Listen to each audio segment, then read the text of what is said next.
Aleksandra, ako se slažete, ja bih voljela da Mirza kratko ispred dijaspore, ja sam odlučila da ja samo najavim ovaj dio da odradim, a da Mirza ispred dijaspore samo kratko predoči svima vama prisutnima, šta bi to bilo za dijasporu dobro da se večeras iznese i šta biste vi nama preporučili, u kom smislu bismo mi mogli da doprinesemo iz dijaspora kada je tema Otvoreni Balkan u pitanju.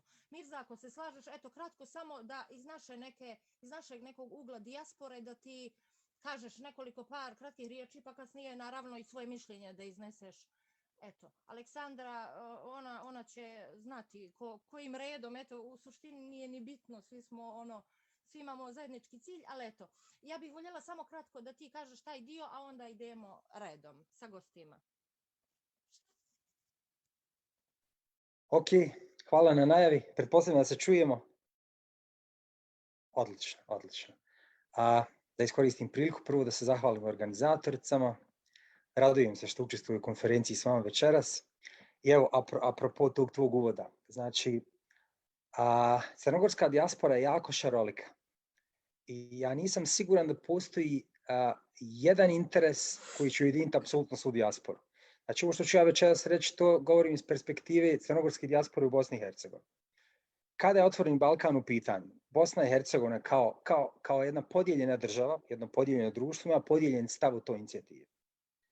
Znači, u dijelu Bosne i Hercegovine koji zove Republika Srpska i među crnogorskom dijasporom koja živi u tom dijelu Bosne i Hercegovine postoji jaka podrška ovoj inicijativi. Znači, ljudi će vam odgovoriti da se oni slažu s tim, da oni pozdravljaju otvorene granice. Da li se čujemo?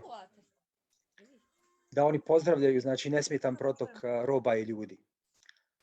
A u dijelu Bosne i Hercegovine koji zove Federacija Bosne i Hercegovine, crnogorska dijaspora listom je protiv te inicijative. Argument koji onako provejava je sljedeći, da nije važno samo šta je u pitanju, nego i od koga to dolazi.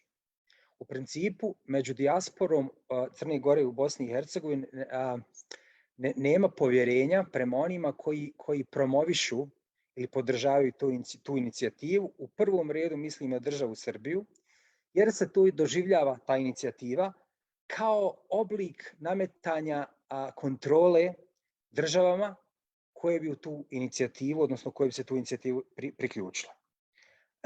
To se doživljava kao oblik podrivanja suvereniteta i često se Crna Gora navodi kao neki primjer toga.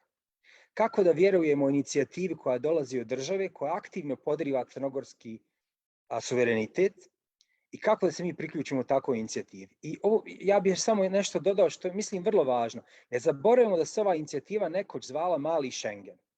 Mali Schengen, samo ime mu kaže alternativa velikom Schengenu.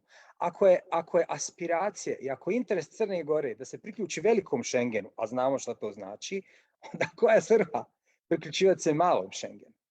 Znači, pokušava se, završit ću ovim, pokušava se nešto što nije baš tako iskreno prodati kao nešto bitno i korisno za Crnu Goru.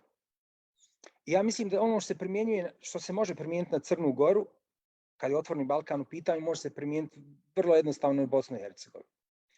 U principu, imam osjećaj kao da se Bosni i Hercegovini i Crnoj Gori nudi da ih se zatvori u Otvoreni Balkan. Možda je malo apsurdno tako to formulisati, ali recimo da bi to tako rekao. Eto, toliko od mene u ovom uvodu. Nadam se da ću imati priliku da još ponešto kažem. Hvala vam puno. Hvala Mirza, da li me čujete? Je li me čujete, Aleksandra?